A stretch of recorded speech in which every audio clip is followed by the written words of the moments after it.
companies like BlackRock is always brought up. Why is BlackRock evil? They don't seem good. And why not? Like you hear they're buying all the single family homes. Like, okay, they're not allowed to do that. Are they a hedge fund? They're allowed to buy all the wheat. You know what I mean? But why are they specifically bad, and why are they worse than another hedge fund?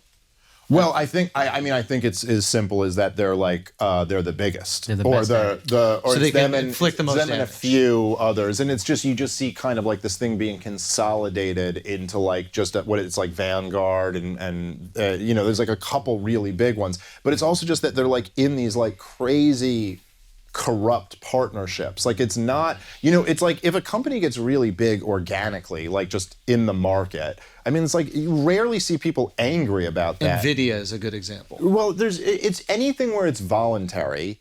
It's just kind of like, I don't know, that's what people are choosing to go to. They're choosing to get their products from there because they like the product or whatever. Like, you know, but when you're getting, say, big because you're getting like all the government contracts, or for example, like with some of these big companies where, and by the way, Vivek Ramaswamy wrote about this in his book. It's really interesting. One of his books, Woke Inc., I think. Yeah.